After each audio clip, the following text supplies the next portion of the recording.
Hey YouTube, Smoking Briar coming at you today, and it's a pretty nice day here in the mountains, so I thought I would come outside here and sit on the back deck and make a video.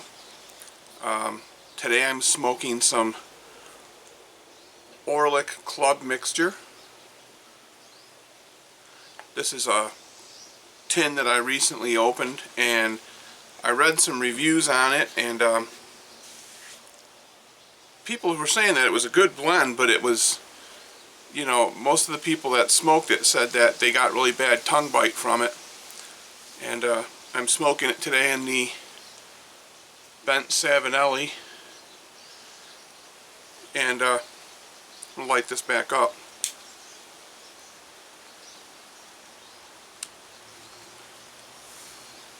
It got me thinking, how many people suffer from tongue bite when they're smoking their pipe? And a lot of times on tobacco reviews, you know, I'll read the comments and reviews, and people say, it's a good blend, but I get tongue bite. I get tongue bite. I hear it all the time. And I used to suffer from tongue bite real bad. And I know a lot of guys still do. So I wanted to make this video today to tell you how to stop it. Stop it dead in its tracks. You're going to deal with it no more. One of the most important things about not getting tongue bite is to make sure that the tobacco that you're smoking is not too wet. Particularly you guys that are aromatic smokers, you know, that's when I started. That's when I smoked a lot of aromatics. I'm surprised I kept smoking a pipe, to be honest with you. That's how bad it was. My tongue was on fire. The taste of the tobacco was terrible. My pipe was soaking wet all the time. It was just a miserable experience, and I'm amazed that I actually stuck with the hobby. And I know for a fact that a lot of guys have given up pipe smoking because they just can't deal with all this stuff. And it's a shame because it's such an easy cure. Like I said, the most important thing is the tobacco itself. If you're an aromatic smoker, 9 times out of 10, when you open up a tin or you get it from your, you know, brick and mortar, or you buy it online, it's going to be gooey, wet, you know. And if you put that into your pipe without drying it and you try to smoke it, what you're doing is you're setting fire to a wet tobacco, and it's just going to steam. And it turns into steam just like you would get off of a tea kettle. And that steam is what's causing you to burn your tongue. It's like if you had a tea kettle on the stove and you put your mouth over that steam coming out of there, it's going to burn it, you know. And that's exactly what you're doing when you have wet tobacco.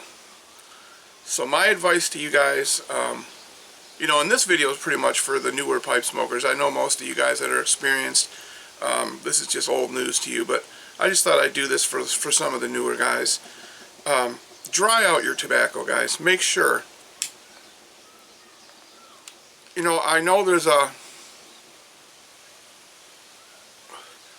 rule a lot of people follow, that if you pick up the tobacco and squeeze it and it just falls apart slowly, that it's ready to smoke. I don't go by that, because I've been able to do that with some tobacco that's really gooey, and you know, you squeeze it, it starts to fall apart, you think, oh, that's good, I can smoke that. But if you do, you're going to have trouble. You gotta take your tobacco, take a bunch of it out, not more than it'll fit in the pipe, but just a pinch of it, lay it out on a paper towel, whatever you use.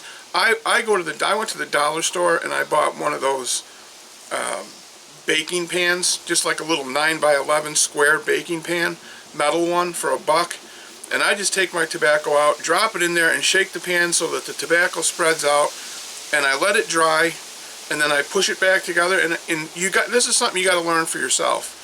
You know, you got to be able to know when it's dry enough that it's not going to like steam, but not so dry that it's, you know, it's going to turn into like cornflakes. You don't want that either. That's something that you're going to get from experience. And once you get it, once you learn where that, where that perfect degree of moisture is, that's going to eliminate a lot of your tongue bite when you're smoking your pipe. And that goes for English blends, anything. The second thing that's really gonna put an end to your tongue bite is the way you smoke your pipe. Pipe smoking is pretty much for relaxation. It's not meant to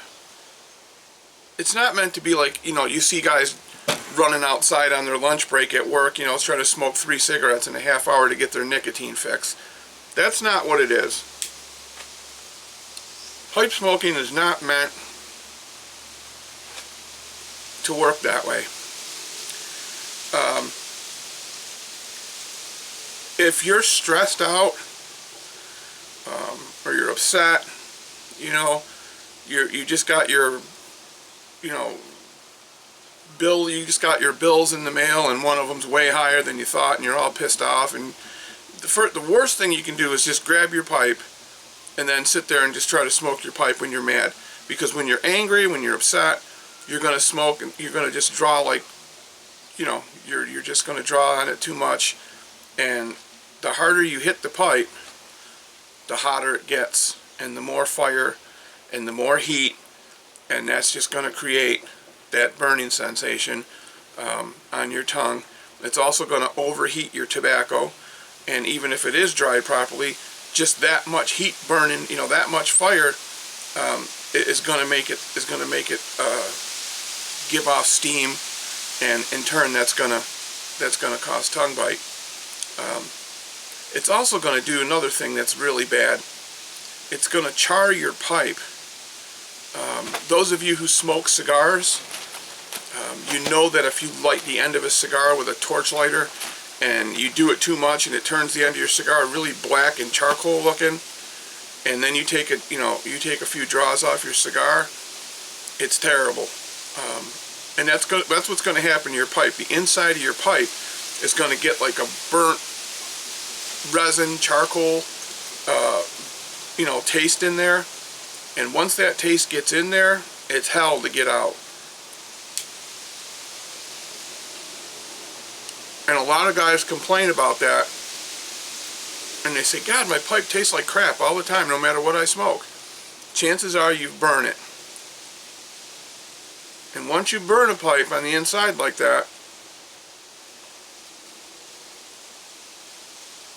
you really have to do some work to clean the pipe out and get all that nastiness out of there. And that's one of the main reasons that people complain about having a nasty taste in pipe. And the tongue bite thing, if you smoke a pipe slow and only smoke your pipe when you can relax with it and enjoy it. I know a lot of guys, they smoke a pipe all day long. They always have it in their mouth. But you'll notice that most of the guys that do that, they only smoke a pipe, maybe 3-4 draws off it, and then they'll put it down. Or they'll leave it hanging in their mouth, but they're really not smoking it too much. That's fine. That's fine. A lot of guys are just in the habit of having that pipe there, and that's fine. What I'm talking about is the guys that start just puffing and puffing and puffing because they're nervous and they're rocking or they're shaking or they're just mad and they're clenching down on their teeth and drawing on it like a freight train. That's going to burn your tongue every time. So those are the two things. Slow down your cadence, relax with your pipe. If you're mad or nervous, you're better off not even smoking it. And make sure that you dry your tobacco out so that the moisture is almost not there at all. If it's wet and goopy or sticky, it's going to affect the way your pipe smokes, and you're not going to be happy. And I found out that when I started to do those two things, dry out my tobacco and slow down, I've never experienced tongue bite at all. And this blend that I'm smoking right now, according to tobacco reviews, is notorious for it. And I'm not getting anything from it at all. No tongue bite whatsoever. So I hope that's a help to you guys. I know it was a help to me when I learned these things. So it's just the way that you can, you know, enjoy your pipe a little bit more and eliminate one of the nastiest things in the hobby that turns a lot of people away from it, and that's tongue bite. So, alright, thanks for watching. I appreciate it as always. Remember, I've got a contest going right now for some Frog Morton tobacco. You can check out the video. It's called the Frog Morton Tobacco Giveaway, I believe. Goes until Valentine's Day, and then we'll draw a winner. So, alright guys, I hope you all have a great weekend. Take care, and thanks for watching.